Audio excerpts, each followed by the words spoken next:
찬송하네요.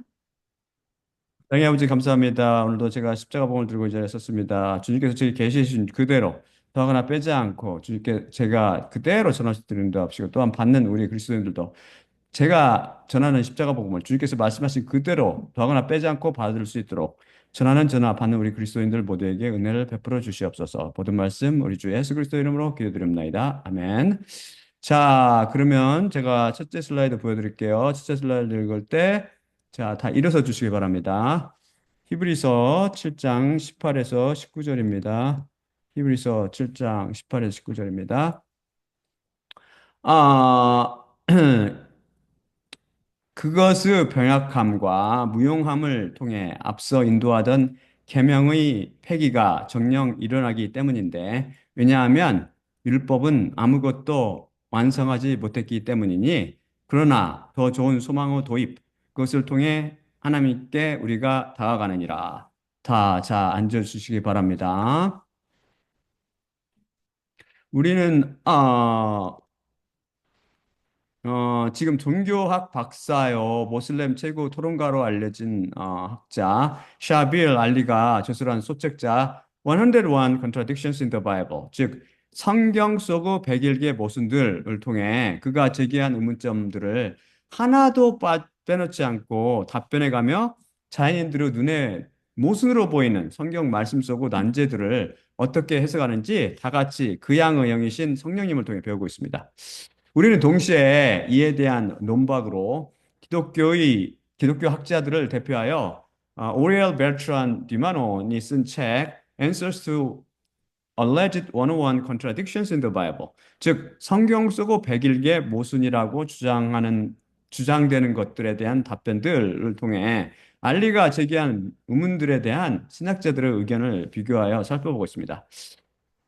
나는 다른 복음, 그 창녀 포도주에 취하지 않았다라고 생각하는 분들은 직접 혼자 힘으로 알리의 모순들을 한번 해결해 보세요. 온라인에서 구할 수 있고, 구글로 해가지고 번역할 수도 있거든요. 그래서 만일 여러분이 그 문제 중 80점 이상을 받으면 합격이고, 90점 이상을 받으면 저처럼 성령님의 지혜의 말씀을 받았거나 지식의 말씀을 받았을 가능성이 있습니다.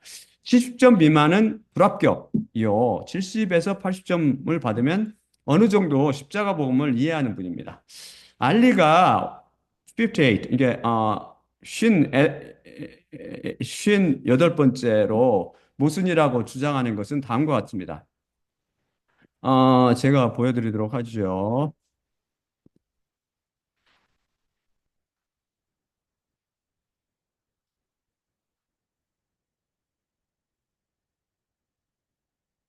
요- 히브리서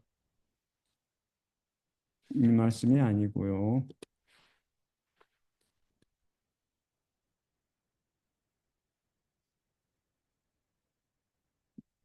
음,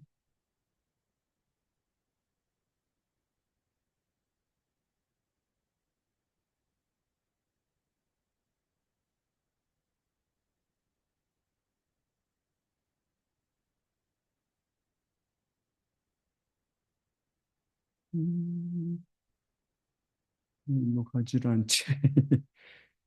일로 가지를 않네요. 다시 시도합시다.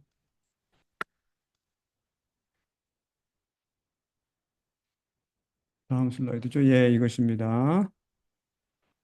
어, 그것은 얼마나 많은 이스라엘인들이 하나님께서 보내신 전염병에 의해 죽었나요? 하는 것입니다. 먼저 민수기 25장 1에서 9절을 제가 읽어드릴게요. 잘 들어보세요. 그리고 이스라엘이 시딤에 머물렀는데 그 백성이 모아브 딸들을 향해 매춘을 시작했더라. 그리고 그 백성을 그녀들의 하나님의 제사에 그녀들이 불렀고 그 백성이 먹었으며 그녀들의 하나님에게 절했더라. 그리고 이스라엘이 바알볼에 부착하였고 여호와의 노가 이스라엘에 대해 타올랐더라. 그리고 여호와께서 모세를 향해 말씀하셨으니 그 백성의 모든 우두머리들을 취하고 그들을 태양에 대하여 여호와께 사지를 깨뜨려 전시하라. 그리하여 여호와의 하오름이 이스라엘로부터 가라앉아야 한다. 그리고 모세가 이스라엘의 재판관들을 향해 말했으니 너희는 남자들을 죽일지니 바알부올에 붙잡된 자들 그의 남자들을 죽이라. 그런데 보라 이스라엘의 아들들로부터 남자가 와 그 미디안 여자와 함께 그의 형제들을 향해 모세의 눈들에게 이스라엘 아들들의 모든 회중의 눈들에게 접근했더라. 한편 그들은 만나무 장막 문에서 울고 있었더라. 그리고 그 짓상 아론의 아들 엘르아살의 아들 비느하스가 왔고 그 회중 가운데로부터 일어났으며 그의 손에 창을 들었더라. 이스라엘의 남자의 뒤를 쫓아 그 텐트 안으로 왔으며 그들 둘을 이스라엘 남자를 그리고 그 여자를 그의 그녀의 배를 향해 그가 꿰뚫었더니 그 역병이 이스라엘의 아들들 위로부터 제지되었더라. 그리고 그 역병에 의해 죽은 자들이 2만 4천 명이었더라. 그리고 고린도전서 10장 8절은요. 그리고 가늠하지 말지니 그들 중 어떤 이들이 가늠하였고 한 날에 2만 3천 명이 쓰러졌느니라. 음, 라고 하죠. 여기서 보듯이 민수기 25장 9절은 분명히 역병에 의해 죽은 자들이 2만 4천 명이라고 증언하고 이에 반해 이 기사를 인용하고 있는 고린도서 10장 8절은 2만 3천 명이 쓰러졌다고 즉 죽었다고 증언합니다. 분명히 서로 모순으로 보이죠. 2만 4천과 2만 3천은 한두 명도 아니고 장장 1,000명 차이가 납니다. 웬일이죠?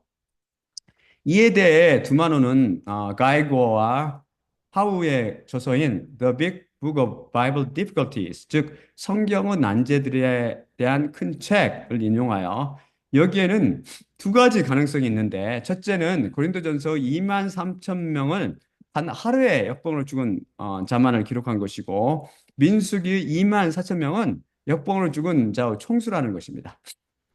둘째 가능성은 고린도전서 10장 8절은 민수기 25장의 사건을 증언하고 있는 것이 아니라 고린도전서 10장 바로 앞절인 7절에 이어지며 이것은 아론의 송아지 숭배 사건에 대한 기록으로 2만 3천은 그때 하나님께서 이들이 우상 숭배뿐 아니라 간음을 행하자 역병으로 치셨고 이때 죽은 이스라엘 사람들의 숫자라는 것입니다. 이 견해에 대해 종지하는 것이 바로 유명한 마카터, 즉 메가도 목사인데 그는 사실은 성경 주석에서 비슷한 주장을 했습니다. 한번 이들 주장을 살펴봅시다. 맞는지. 다음 슬라이드를 제가 보여드리도록 하지요. 고린도전서 10장 1에서 11절입니다.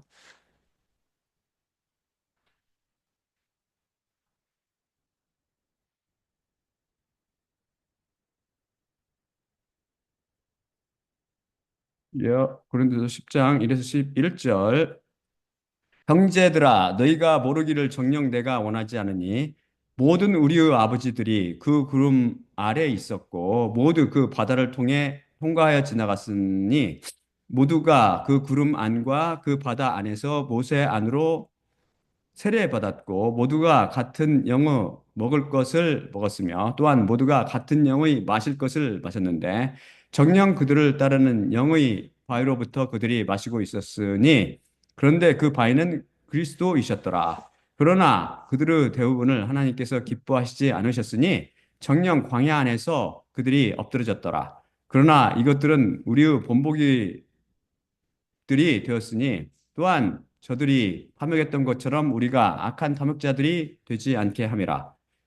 그 백성이 먹고 마시기 위해 앉았고 뛰놀기 위해 일어섰더라. 라고 기록되어 있는 것 같이 그들 중 어떤 이들처럼 너희는 우상 숭배자들이 되지 말라. 그들 중 어떤 이들이 간음하였고 하루에 2만 3천 명이 넘어졌던 것처럼 우리는 간음하지 말아야 하느니라. 그들 중 어떤 이들이 시험하였고 뱀들에 의해 멸망하여 간 것처럼 주님을 우리는 시험하지 말아야 하느니라. 그들 중 어떤 이들이 불평하였고 그 파멸자에 의해 멸망했던 것처럼 너희는 불평하지 말라. 그러나 이것들은 저들에게 본보기로 일어났으며 우리의 훈계를 위해 또한 기록되었으니 우리들을 향해 새들의 종말들이 이르렀도다. 어, 여기서 보시듯이 고린도전서 10장 1에서 4절은 우리 아버지들인 이스라엘, 곧 교회가 어떻게 세례를 받고 예수 그리스도와 함께 죽었다가 다시 살아나서 그분으로 인해 먹고 마시며 살게 되는지를 비유로 보여줍니다.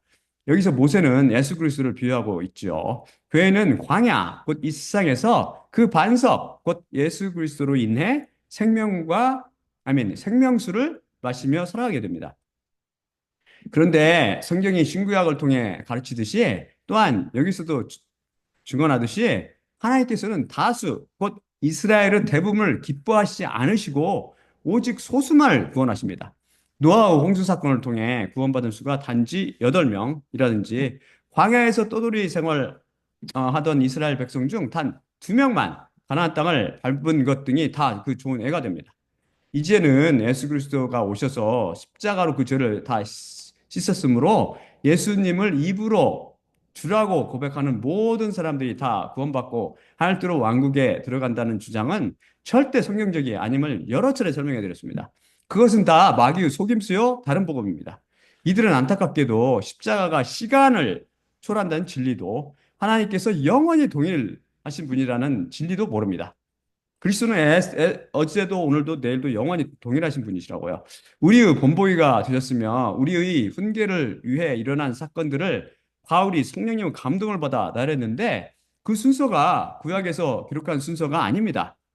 고린도전서 10장 7에서 8절의 네 구절이 구약의 사건, 특히 출애굽 후 광야 생활을 하던 이스라엘 백성에게 발생한 사건을 예로 들고 있는데 이를 각각이 어떤 사건인지 혹시 아세요?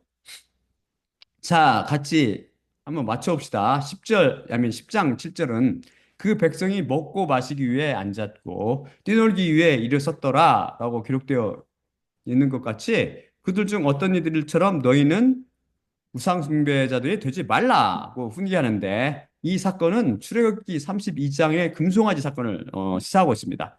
출애굽기 32장 6절 후반부를 septuagint는 정확히 신약의 헬라어 고린도전서 10장 7절과 한 단어만 빼고 똑같이 번역했습니다.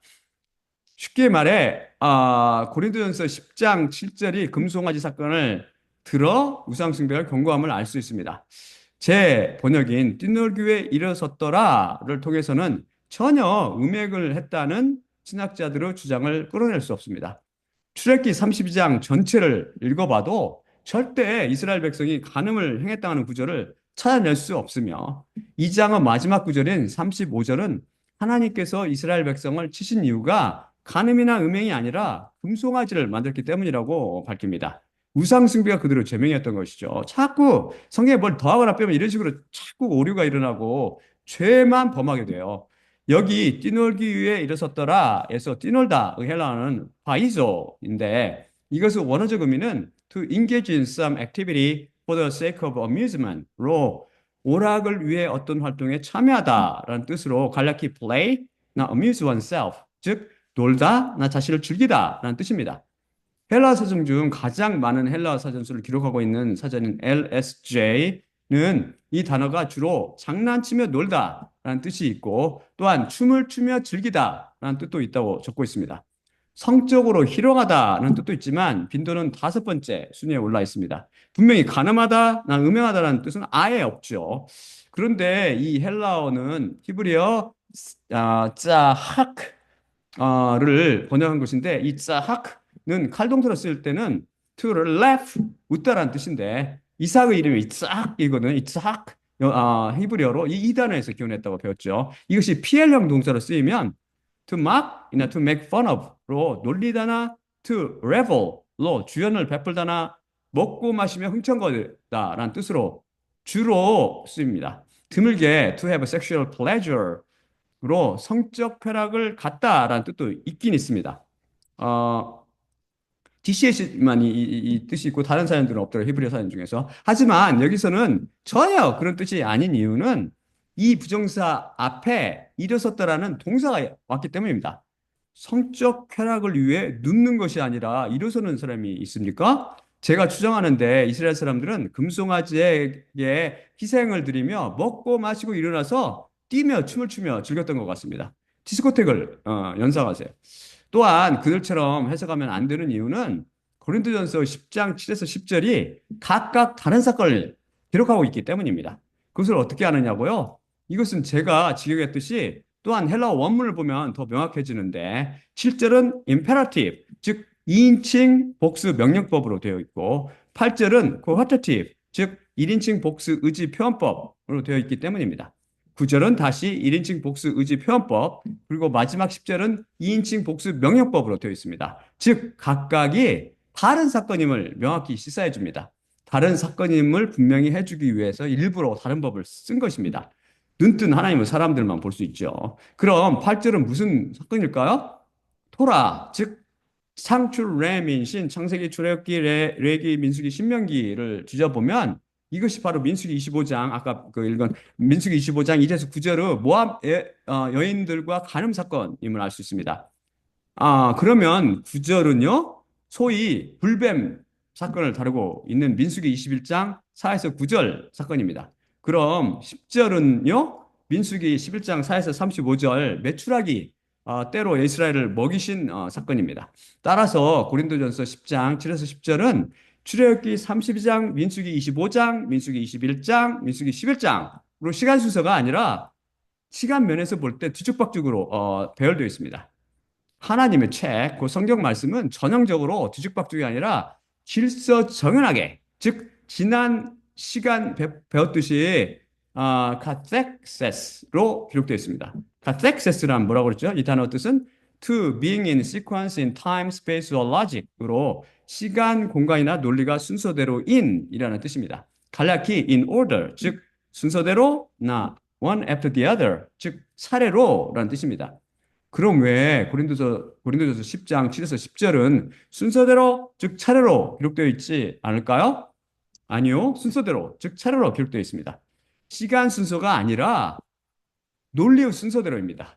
10장 7절은 우상 숭배에 대해 경고하며 8절은 음행에 대해 경고하고 9절은 하나님을 시험하는 것에 대해 경고하며 10절은 하나님께 불평하는 것에 경고하고 있습니다.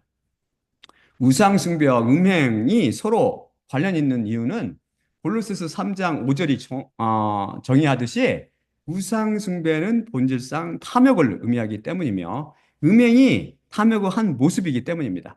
그래서 다른 복음이 인기 있는 이유는 죄로 물든 인간들의 육신의 정욕과 눈들의 정욕과 삶의 자만심을 충족시켜 줄 뿐만 아니라 부추기까지 하기 때문입니다. 다 마귀의 소원것이 너도 부자 돼도 상관없고 너 위로 올라와 머리가 되어 꼬리가 되지 말고 아이고 좀 안타깝죠. 제가 여러 번 말씀드렸듯이 사람들은 다른 복음을 통해 하나님의 사랑을 전혀 이해하지 못하고 있으며 자연인들이 알고 있는 사랑은 하나님의 사랑이 아니라 계명성의 사랑, 곧 마귀의 사랑이며 비너스 사랑이에요. 비너스 사랑. 계명성이 비너스잖아요. 비너스. 정욕적인 사랑이죠. 남에게 무조건 잘해주며 용서하고 덮여주는 사랑입니다. 듣기에는 정말 그럴싸하지요. 카사노바들이 여자를 호릴 때 쓰는 전법 아닙니까? 하지만 그것이 됩니까? 이것은 상대방을 손에 넣어 자신의 정욕을 채우는 비너스의 자타 공멸의 사랑입니다.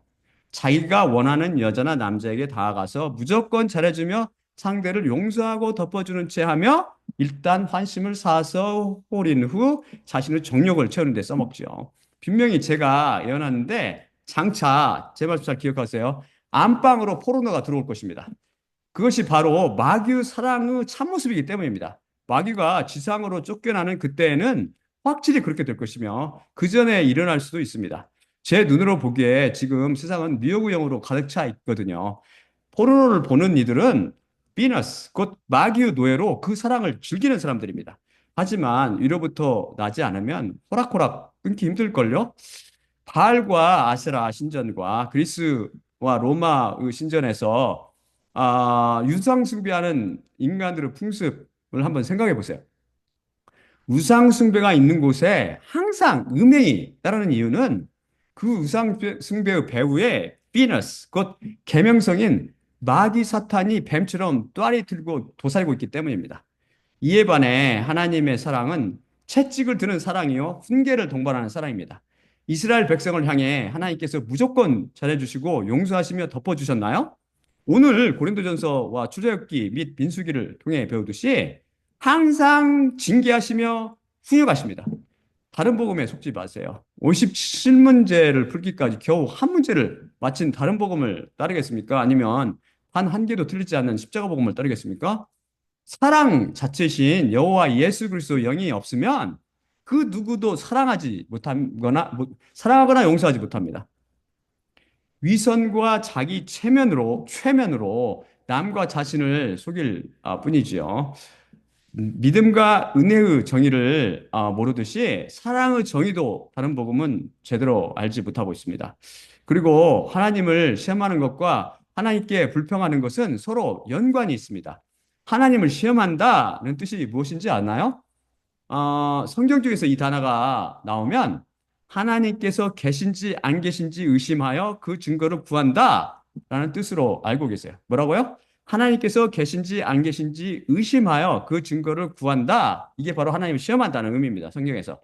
하나님을 시험하는 것과 하나님께 불평하는 것은 모두 믿음의 결핍에서 기인합니다.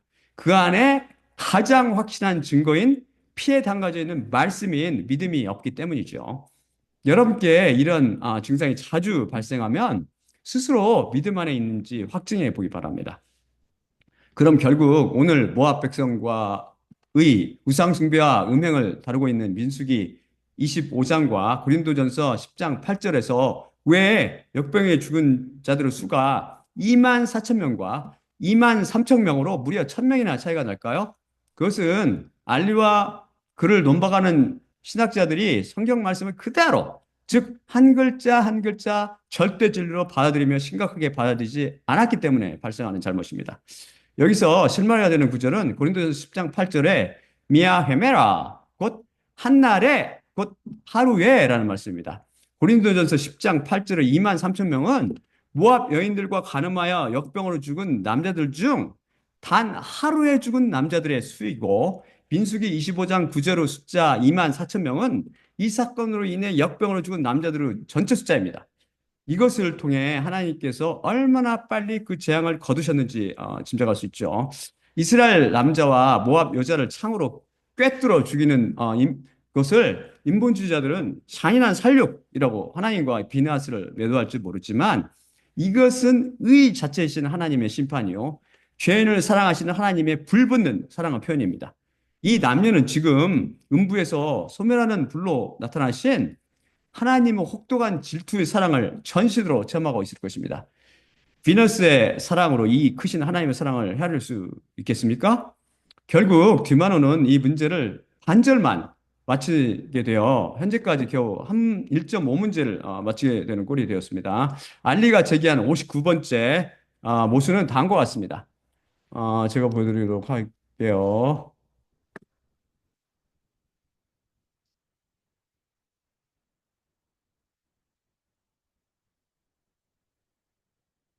그것은 여러분도 이런 문제를 주어봤는지 모르겠지만 아무튼 한번 생각해 보세요. 야곱 집안에서 몇 명이 이집트에 왔나요? 창세기 46장 27절. 그리고 이집트에서 그에게 낳아진 요셉의 아들들이 두 영혼이었으니 이집트에 온 야곱 집의 모든 영혼이 70이었더라. 그다음에 사도행전 7장 14절. 그러자 요셉이 75 영혼 안에 있는 그 아버지 야곱과 모든 친족을 그에게 불렀더라.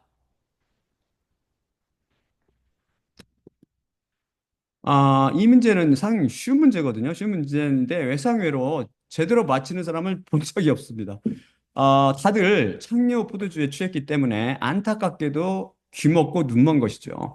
뒤만호는 마카터 목사와 마빈 빈센트 및 맥클레런 등의 신학자들을 인용하여 헬라어에 익숙한 스테반이 창세기 46장 27절을 헬라어로 번역한 septuaginta를 인용했기 때문이랍니다. septuaginta를 제가 찾아보니까 septuaginta는 히브리어 시브임, 그러니까 70이란 말이에요. 70을 헤브돔메 콘타, 즉 70이 아니라 헤브돔메 콘타 펜테, 즉 75라고 번역하고 있더군요. 그래서 그랬대요. 그래서 어쨌다는 거죠? 그래서 결론은 창세기와 사도행전 말씀이 다르므로 성경에 오류가 있다는 것입니까?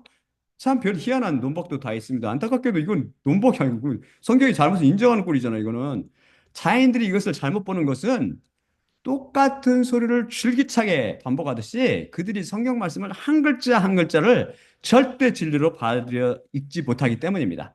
성경에 일체의 오류가 없으므로 창세기 70과 사도행전 75가 모두 맞지만 알리에 대한 질문에 대해서는 창세기 말씀이 맞습니다. 헷갈린다고요? 그럼 사도행전 말씀이 잘못되었다는 뜻입니까? 아니요. 제가 둘 다 맞다고 말씀드렸잖아요. 알리의 질문에는 창세기만 맞다면서요. 그래요. 알리의 질문에 대해서는 그렇지요. 자, 제 말씀을 잘 들어보세요. 우선 창세기 46장 28절 말씀을 볼까요? 그것은 그리고 이집트에서 그에게 낳아진 요셉의 아들들이 두 영혼이 두 영혼이었으니 이집트에 온 야곱 집의 모든 영혼이 70이었더라. 영혼이라는 건 사람이란 말입니다. 우리 주체가 사람 영혼이라고 그랬잖아요. 우리 영혼이 우리 사람 주체. 고 증언합니다. 이 70명은 이집트에 온 야곱 집의 사람들의 숫자입니다. 알리는 야곱 집안에서 몇 명이 이집트에 왔나요? 라고 물었잖아요. 그러니까 창세의 말씀이 정답이지요. 그럼 사도행전은요? 그 말씀을 같이 읽어볼까요? 사도행전 7장 14절은 그러자 요셉이 75 영혼 안에 있는 그의 아버지 야곱과 모든 친족을 그에게 불렀더라. 입니다. 여러분 차이를 발견하셨나요? 사도행전은 이집트에 온 야곱 집안의 숫자가 아니라 이집트에서 요셉이 가나안 땅에 머물던 야곱 집안 사람들을 불렀는데 즉 초청했는데 그 숫자를 여기서 기록하고 있는 것입니다. 그 숫자 아니에요? 아니죠. 요셉은 당시 가나안 땅에 머물던 야곱 집안의 남자 전체 숫자인 75명을 이집트에 이민오라고 불렀습니다. 초청한 거죠. 그런데 무슨 일인지 성경 말씀이 밝히지 않고 있지만 5명은 초청은 받았지만 이집트 땅에 오지 않고 그중 70명만 이집트 땅을 밟게 됩니다. 즉, 이 두 구절은 다른 이야기를 지금 하고 있는 것입니다. 창세기는 이집트에 온 숫자이고 사도행전은 이집트로 초청한 숫자입니다. 이제 명확히 이해가 가지요. 그래서 저는 자꾸 필사 오류를 범하는 septuaginta를 참고는 하되 오류 없는 성경책으로 생각하지 않습니다. 무엇보다 번역본이잖아요. 번역에는 필연적으로 오류가 끼어든다고요. 번역에는 오류가 끼어든다. 제가 귀가 답도록 지금 말씀드리고 있지 않습니까? 그래서 항상 이게 지적하는 게 다들 많은 번역본들이 오류잖아요. 그래서 킹 제임스 only 오직 금정령으로를 주장하는 사람들은 심각하게 다시 한번 자신의 논리를 재점검해 봐야 합니다. 이게 말씀드려도 뭐 한쪽 귀로 지금 곤란하죠. 안타깝죠. 그러면 진짜 포도에 진하게 취한 거죠. 잘 들으세요. 네. 네, 알리가 제기한 60번째에서 62번째 모순들은 이미 인본주의자들이 찾아낸 성경 속 오류들 시리즈 제 168강 피해 밭 편에서 소상하게 설명해 드렸으니 그 설교를 다시 들어보세요. 알리가 63번째 모순으로 지적한 것은 다음과 같습니다. 제가 보여드릴게요.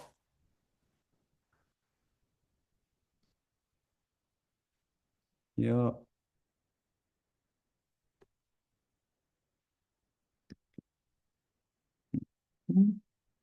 누가 누구를 위한 대속물인가? 마가복음 10장 45절입니다. 그래서 사람의 아들이 섬김을 받으려 함이 아니라 오히려 섬기고 그의 영혼을 많은 이들을 대신해서 대속물로 주려 왔기 때문이니라. 다음은 디모데전서 2장 3에서 6절입니다. 이것이 우리의 하나님 구세주 앞에서 좋고 기쁜 것이니 그분은 모든 사람들이 구원받으며 진리의 지식 안으로 오기를 원하시느니라. 정령 하나님께서는 한 분이시요 또한 하나님과 인간들의 중보자도 한 분이시니 인간 그리스도 예수이신데 그분은 모든 자들을 대신해서 자신을 대속물로 주신 분이시니 그 자신들의 시점들의 그 증거이시니라. 그 다음이 잠언 21장 18절입니다. 악한 자는 의로운 자를 위한 속전이요 정직한 자를 대신하는 것은 반역자라. 자, 그러면 여러분 그 모순을 발견하셨나요? 알리는 마가복음 10장 45절과 디모데전서 2장 5에서 6절을 동원하여 예수님께서 의인으로서 죄인들을 대신해서 죽으셨다는 성경 말씀이 악한 자는 의로운 자를 위한 속전이며 반역자가 정직한 자를 대신한다는 잠언 21장 18절 말씀과 모순이 된다고 주장합니다. 여러분도 동의하세요? 이에 대해 두마노는 애덤 클락의 성경 주석을 인용합니다. 클락은 출애굽기 30장 12절과 잠언 13장 8절 및 이사야 43장 3절 등을 인용하여 성경 속에서 ransom, 즉 속전이나 대속물이라는 단어는 여러 다른 용도로 사용된다고 주장했습니다. 그런데 잠언 21장 18절 악한 자는 의로운 자를 위한 속전이요 정직한 자를 대신하는 것은 반역자니라 라는 말씀은 하나님께서는 여러 심판 등을 통해서 악인들을 없애버림으로 그들이 의인들을 멸망시키는 것을 사전에 방지하신답니다. 그래서 일반적으로 악인들이 의인들을 빠뜨리려 만드는 올무와 함정에 빠지는 것을 발견하곤 한대요. 따라서 여기서 대속물이란 악인들이 하나님의 심판을 받음으로 하나님의 백성들은 심판이나 악한 올무에서 구원받으며 그래서 이 경우 악인들이 대속물로 간주된다고 주장합니다. 즉 악인이 심판을 받음으로 그가 의인을 죄에 빠뜨리지 못하게 하여 의인을 구원하게 되므로 악인이 대속물이 된다는 것이죠. 지금까지 문제들이 단지 성경 말씀을 글자 그대로 축자적으로 받으려면 풀리는 문제들이 대부분이에요, 사실. 쉬운 문제거든요, 사실 이거는. 기초에 대한 상식적인 문제입니다. 근데 지금 이 문제는 그런 문제 다 틀렸죠, 다 틀려. 왜? 창녀의 포도주에 취했기 때문에 그래요, 그거는. 지금 이 문제는 그런 문제가 아니라 보다 영적으로 해석해야 하는 통찰력을 요구하는 문제인데 다른 복음은 예상대로 이렇게 차원이 약간 높은 문제를 만나면 전혀 감을 못 잡습니다. 성경은 누차 강조하지만 제가 느끼는 거는 이 사람들은 성경 보는 눈이 없다는 겁니다. 안타깝게도. 성경을 딱 보면 성경을 딱 보는 눈이 있어야 되는데 전혀 모르는 사람이 성경을 해석하고 있단 말입니다. 안타깝게도. 성경은 누차 강조하지만 굉장히 단순하며 질서정연합니다. 성경에서 속전이나 대속물은 여러 가지 다른 용도로 쓰이는 것이 아니라 속전은 노예나 포로를 해방할 때 지불하는 몸값이라는 뜻으로 쓰이며 대속물은 영원히 지은 죄값을 치르기 위해 바치는 영혼의 값이라는 뜻으로 쓰입니다. 영적으로 볼 때 속전, 곧 죄의 노예와 포로인 인간을 해방하기 위해 지불하는 몸값이 대속물, 곧 영혼이 지은 죄의 값을 치르기 위해 바치는 영혼의 값과 같기 때문에 이들은 서로 교환하여 쓸 수 있습니다. 그래서 예수님께서 우리를 죄의 노예와 포로에서 해방시키기 위해 우리 영혼이 저지른 죄의 값을 그분의 피로 치르셔서 우리 죄의 대속물이 되셨으며 결국 그분의 피가 우리의 속전이 되었습니다. 그럼 잠언 21장 18절 악한 자는 의로운 자를 위한 속전이요 정직한 자를 대신하는 것은 반역자라는 말씀은 어떻게 해석해야 할까요? 그러면 다음 슬라이드 제가 보여드릴게요.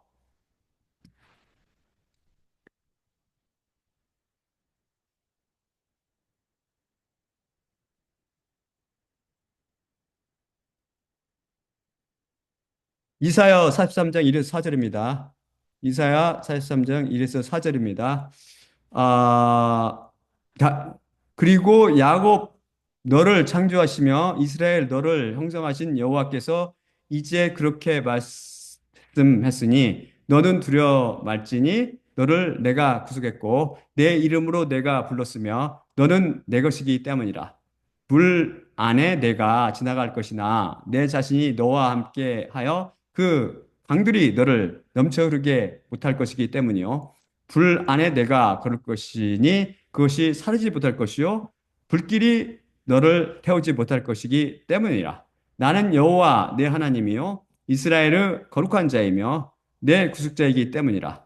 내 속전으로 이집트를 구스와 스바를 너를 대신하여 내가 주었노라. 내 눈들 안에 내가 소중하였고 내가 영광스러워졌으며 내 자신이 너를 사랑했으니 너를 대신해서 아담을 내가 줄 것이요 내 영혼을 대신해서 백성들을 내가 주리라. 어, 이해가 됩니까? 여기 이사야 43장 3에서 4절을 통해 보듯이 하나님께서 속전으로, 즉 야고보 영혼을 대신해서 주시는 것은 이집트 구스와 스바이며 또한 아담과 백성들입니다. 여기서 아담으로 제가 히브리어 그대로 번역한 단어는 아담입니다. 모든 인류 조상 아담과 동일한 단어죠. 이게 누구를 가리키는지 아세요? 이것은 영의 눈이 열려야 보입니다. 그것은 하와의 남편인 첫째 아담이 아니라 마지막 아담, 곧 예수 그리스도를 비유하고 있습니다.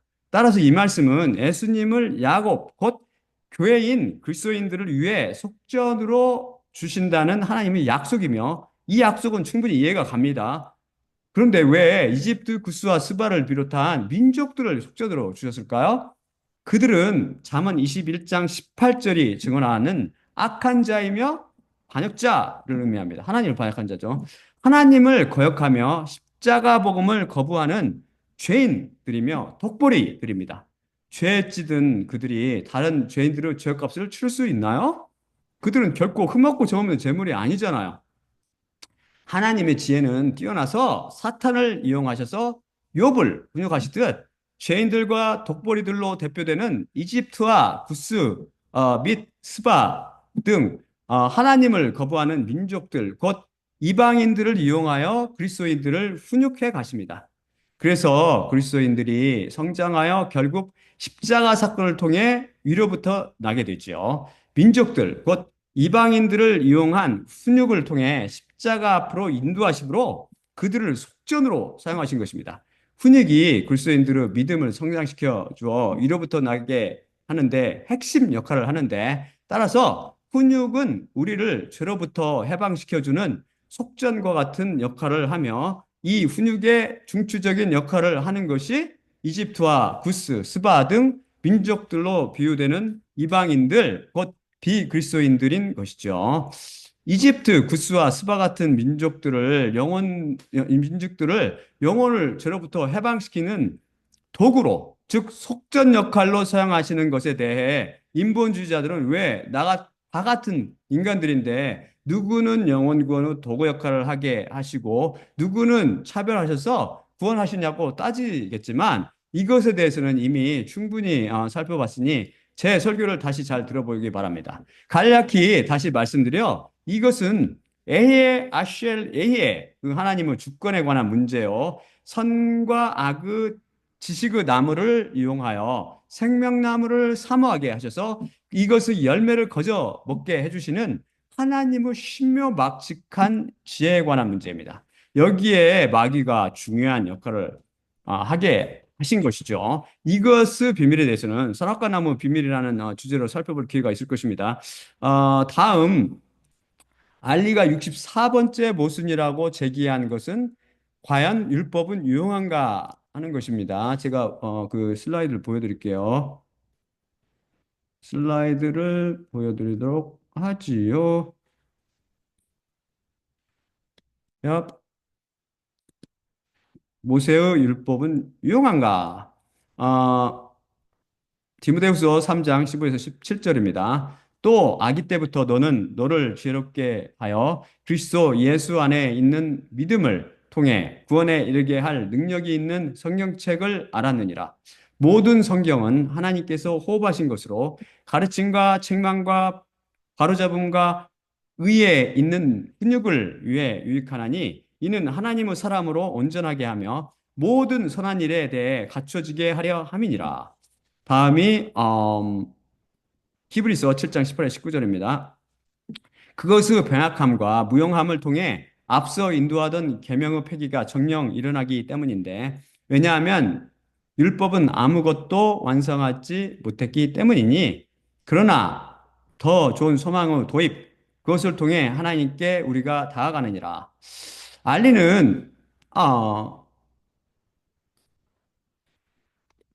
알리는 어, 토라, 곧 율법은 성경 중 구약의 중요 부분을 이루는 책으로 디모데 후서 3장 16에 17절이 증언하듯 훈육을 위해 유익하며 그리스도인들을 온전하게 하며 모든 일에 대해 갖춰주게 한다고 했는데 왜 히브리서 7장 18절에서는 배역하며 무용하고 아무것도 완성하지 못한다고 하냐며 이 두 구절들이 서로 모순이라고 주장합니다.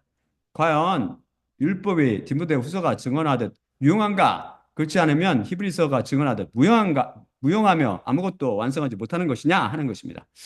이에 대해 두마노는 크레이즈 S 키너의 IBP 성경 배경 주석을 인용하여 히브리서 8장 18절은 율법의 무용에 대해서 언급하는 것이 아니라 사람들로 계승되는 유대인의 제사장 직분에 대한 언급이라며 NIV를 텍스트로 사용하여 논박하였습니다. 그들이 이런 잘못을 참이냥 주장하는 이유는 계명을 뜻하는 엔톨레를 축자적으로 즉 commandment 즉 계명이라고 번역하지 않고 regulation이라고 오역한 NIV를 인용했을 뿐 아니라 지금 히브리서 이 구절이 무엇에 대해 말씀하고 있는지 또한 율법이 왜 있는지 등을 잘 모르기 때문입니다. 정말 걱정되면 안타깝습니다. 계명이 뭐라고 배웠죠? 율법을 이루는 조항 하나하나를 일컫는다고 했습니다. 그래서 계명은 율법을 대표합니다. 율법이라는 말 뜻이 계명을 쓰는 경우가 많아요. 성경 보면. 여기서 히브리서는 짐승의 제사와 이 제사를 드리는 제사장들은 모두 율법이 세운 자들이며 그들은 인간을 죄에서 해방시키는 것에 관한 한 병약하고 무용하다는 것입니다.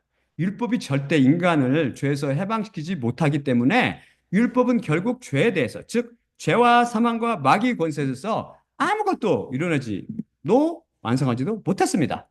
그것은 그저 실체인 예수님의 그림자였을 뿐이죠. 다음 슬라이드 보여줄까요? 로마서 8장 3에서 4절입니다. 로마서 8장 3에서 4절을 보여드릴게요.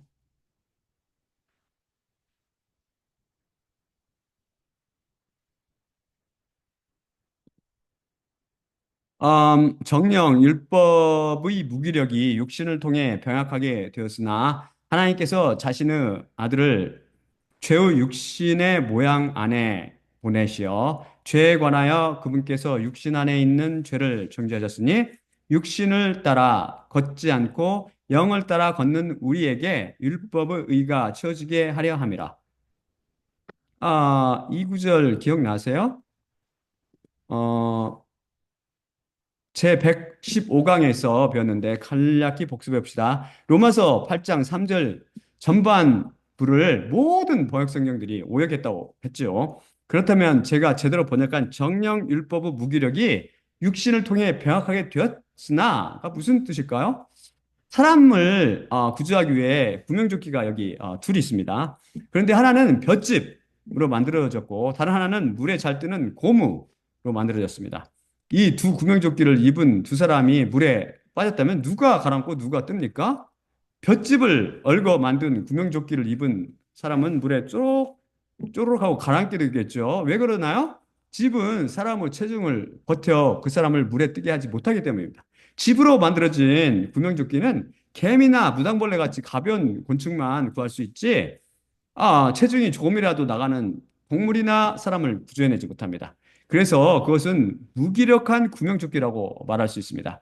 무기력해서 곤충만 구하면 구했지 사람을 구조해내지 못한다는 것이죠. 게다가 이 집으로 만든 부실하며 무기력한 구명조끼는 인간의 체중이 실리면 찢어지거나 망가집니다. 즉 병약해집니다. 율법이 바로 이런 무기력한 구명조끼입니다. 사람을 구출해내지 못합니다. 율법은 어떤 사람만 구원해냅니까? 율법은 공기처럼 가벼운 사람, 곧 율법 조항을 행하는 사람, 즉 계명을 행하는 사람들만 구원해냅니다. 그런 사람이 있나요? 그렇게 하는 사람은 단 하나도 없다고 배웠죠. 인간의 기준이 아닌 하나님의 기준으로 판단할 때 그렇다는 소리죠. 왜 그럴까요? 육신이 악하고 약하기 때문입니다. 비유를 들어 설명하자면 율법을 능히 지킬 능력이 있는 천사들을 구원해낼 수 있을지는 몰라도 악하고 약한 육신을 입은 인간은 전혀 구원하지 못합니다. 천사나 혹시 구원해낼지 모르는 이 무기력한 율법은 집으로 된 구명조끼가 인간의 체중에 실리면 찢어지거나 망가지듯이 악하고 약한 육신을 통해 병약해져서 아무짝에도 쓸모없고 인간을 구원해내지 못할 뿐만 아니라 오히려 한 걸음 더 나아가 인간을 죄의 노예로 전락시켰습니다. 왜 그럴까요? 무기력한 율법이 이제 육신을 통해 병약해졌기 때문입니다. 율법이 육신 때문에 병들어 하지 못할 짓을 하게 된다는 의미입니다. 이것은 율법의 잘못이 아니라 육신을 노예 삼은 죄 때문인데, 육신을 통해 병약해진 율법의 폐해는 인간을 구원하지 못할 뿐 아니라 오히려 인간을 죽이고 죄의 노예로 묶어둡니다. 이것을 성경 말씀은 정령 율법의 무기력이 육신을 통해 병약하게 되었으나 라고 증언하고 있는 것입니다. 약하고 악한 인간이 율법을 지켜 행하여, 즉 행위로 율법의 의를 만족시켜 구원을 이루어내지 못하기 때문에 하나님께서 그 아들 예수님을 보내셔서 율법이 명하는 모든 것을 대신 지켜 행하게 하실 뿐 아니라 그 육신의 죄를 담당하게 하시고 십자가 위에서 죄의 값을 다 치르게 하심으로 율법을 만족시켜 율법의 의를 이루게 하셨습니다. 이제 우리는 예수님을 신뢰하고 그분께 맡기기만 하면 그분의 의가 우리의 의가 됩니다. 이것이 바로 믿음의 비밀이라고 여러 차례 살펴봤죠. 죄와 사망과 마귀의 바다에 빠진 우리를 아무 손이나 구할 수는 없습니다. 율법이라는 손은 우리를 구원하기는커녕 오히려 죄와 사망과 마귀의 권세 안에 묶어둡니다.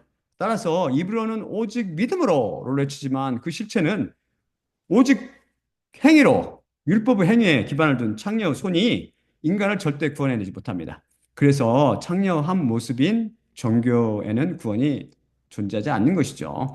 매 시간 확인하지 않습니까? 그럼 이런 무기력하며 인간의 죄로 인해 병약해진 율법은 쓸모 없는 것인가요? 알리가 주장하듯이? 아닙니다. 율법의 역할에 대해서는 배웠는데, 율법은 왜 주셨다고 했죠? 제9강과 제31강에서 배웠듯이 하나님께서 시내산 언약을 통해 율법을 주신 목적은 첫째, 죄가 무엇인지를 보여주고 죄를 깨닫게 하기 위해서였습니다. 율법을 통해서 죄의 꼬리표를 붙여주심으로 어떤 것이 죄인지를 깨닫게 해주신 것입니다. 둘째는 죄를 더하게 하기 위함입니다. 육신이 약해서 계명을 지키지 못하기 때문에 율법은 계명의 숫자만큼은 죄를 가져왔습니다. 성경 1663개가 계명이 있기 때문에 1663개 죄가 짜락 생긴 거예요. 셋째는 행악자를 처벌하기 위한 법적 근거가 됩니다. 모든 인간은 장차 하나님의 책에 기록된 대로, 즉 율법에 따라 심판을 받게 됩니다. 넷째, 율법 주신 목적, 모든 입을 막고 온 세상을 하나님의 심판 아래 가두어두기 위함입니다. 율법을 완벽히 지켜 행할 사람이 아무도 없으므로 온 세상은 모두 합수가 되어서 하나님의 심판 아래 갇히게 된 것입니다. 모두 머리를 푹 숙이고 있는 신세가 되었죠. 율법의 마지막 목적은 바로 그리스도인들을 그리스도께 이끄는 길잡이 노예, 즉 안내자 역할을 합니다. 그래서 우리는 절대 율법을 무시하지도 않고 주님께서 율법을 완성하고 십자가로 폐하셨는데도 그것을 파기하지 않습니다. 다음 슬라이드 제가 보여드릴게요. 로마서 3장 30, 31절입니다. 로마서 3장 30, 31절입니다.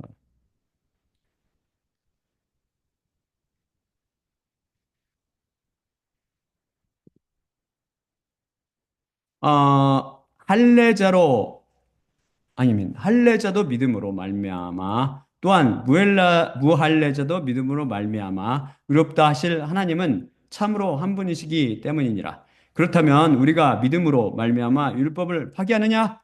결코 그렇게 되지 않게 하소서.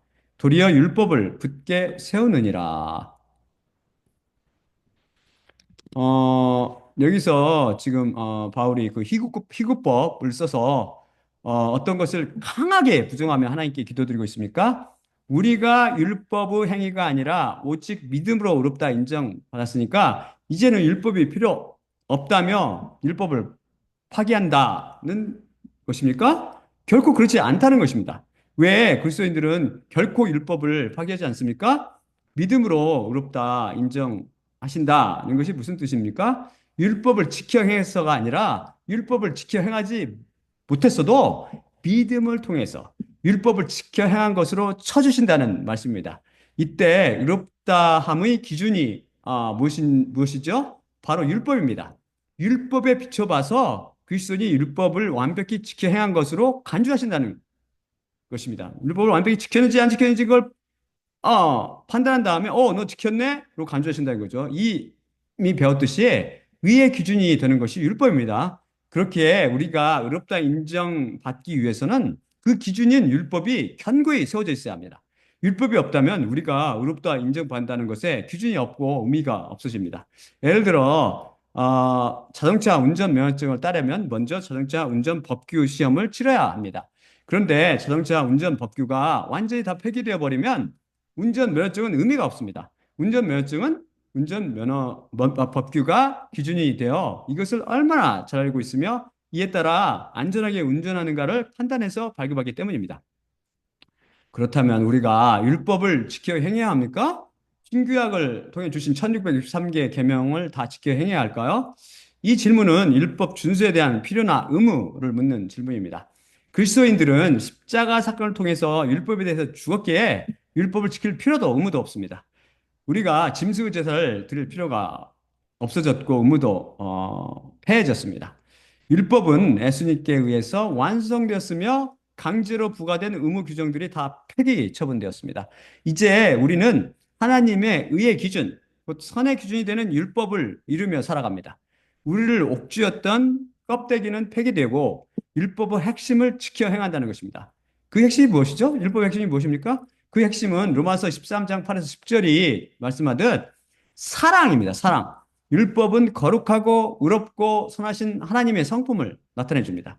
우리가 유로부터 나기 전에는 저 노예로 너무 악하고 약하여 저 높고 높은 하나님의 율법을 도저히 지킬 수 없었습니다. 입으로만 지켰지요. 이제 십자가 사건을 통해 성령님께서 우리에게 찾아오심으로 거룩하고 의롭고 선하신 성령님을 힘입어 이 율법을 지켜 행하며 살아갑니다. 필요나 의무가 아니라 이것이 하나님의 성품이기 때문입니다. 그리스도인들 안에 계신 성령님을 통해 이것이 저절로 지켜 행해지게 되는 것이죠. 바로 율법의 핵심인 사랑을 살아내는 것입니다. 율법을 파기한다는 것과 율법에 대해 죽었다는 것을 혼동하지 마십시오. 이로부터 난 그리스도인들은 율법에 대해 죽었으나 우리 의로움의 기준이 되는 율법을 파기하지 않습니다. 오히려 굳건히 세워 우리의 의로움을 확실하게 합니다. 바로 이렇듯 십자가 사건을 통해 이로부터 나서 새 마음과 새 영을 받아 새 피조물로 태어나면 거룩하고 의롭고 선하신 하나님을 닮아가게 됩니다. 또한 하나님의 나라에 살며 하나님의 백성이 되고 그분은 우리 하나님이 되십니다.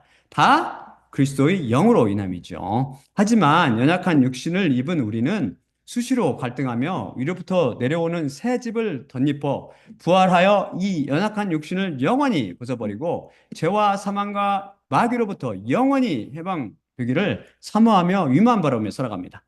오늘도 어김없이 하나님의 말씀이 절대 무효하며 완전한 생명 말씀임을 다시 확인할 수 있었고 안타깝게도 율법 속에 숨겨진 비밀을 모르는 다른 복음을 통해서는 구원도 죄사함도 없음을 배웠습니다. 여러분이 사망에 이르지 않으려면 십자가 복음에만 귀를 기울이기 바랍니다. 자, 그럼 마지막으로 고린도전서 11장 23에서 26절을 읽고 마치겠습니다.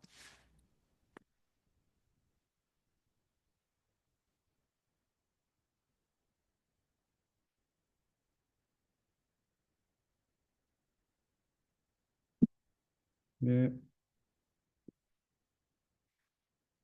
내가 너희에게 전한 것은 주님께 받은 것이니 곧 주 예수님께서 잡히시던 밤에 떡을 취하시고 감사하신 후 떼어 이르시되 이것은 너희를 위하는 내 몸이니 이것을 행하여 나를 기억하라 하시니라. 축구에 또한 그와 같이 잔을 취하시고 이르시되 이 잔은 내 피로 세운 새 언약이니 이것을 행하여 마실 때마다 나를 기억하라 하시니라. 그러므로 너희가 이 떡을 먹으며 이 잔을 마실 때마다 주님의 죽으심을 그분이 오실 때까지 전파할지니라. 예수님의 몸과 피로 상징되는 떡을 떼며 잔을 마실 때마다 십자가를 통해 율법을 완성하시고 그것의 의무조항을 폐하신 예수님만 바라봅시다. 또한 나의 십자가를 기억하고 내가 다시 올 때까지를 전파라고 말씀하신 예수님과 그분의 죽으심을 기억하고 전하며 믿음의 비밀을 통해 우리를 의롭다 하시고 또한 우리 의를 위해 율법을 굳게 세우고 계시는 예수님만 바라봅시다. 자, 그러면 제가 기도하고 마치도록 할게요. 사랑의 아버지 하나님 감사합니다. 오늘 말씀 주심을 감사합니다. 우리는 오늘 다시 한번 성경 말씀 속에는 절대 오류가 있을 수 없으며 모두 완전 무오한 생명 말씀임을 배웠습니다. 또한 우리는 주님께서 말씀을 통해 증언하듯이 율법을 통해서 우리 죄를 깨달으며 우리가 결국 하나님께 나와서 우리 예수 그리스도 십자가 앞에 나오게 되며 십자가 앞으로 나온 우리를 주님께서 껴안고 십자가에 못 박음으로 우리를 이 세상으로부터 하나님 나라로 이전시켜 주심을 배웠습니다. 그래야 우리에게 새 생명이 내리고 이 새 생명을 통해서 하나님의 계명을 지키며 살 수 있게 만드셨음을 또한 배웠습니다. 사랑의 아버지 하나님, 이 놀라운 비밀을 모르는 우리 그리스도인들에게 은혜를 베푸사 주님의 백성을 한 사람도 낙오됨이 없이 모두 십자가 그늘 안으로 불러주시고 또한 우리 모두가 하나님을 진실로 두려워하며 그분만 바라볼 수 있도록 우리 모두에게 은혜를 베풀어 주시옵소서. 모든 말씀 우리 주 예수 그리스도의 이름으로 기도드립니다. 아멘. 자, 그러면 아직 끝나지 않았습니다. 제가 끝낼게요. 음.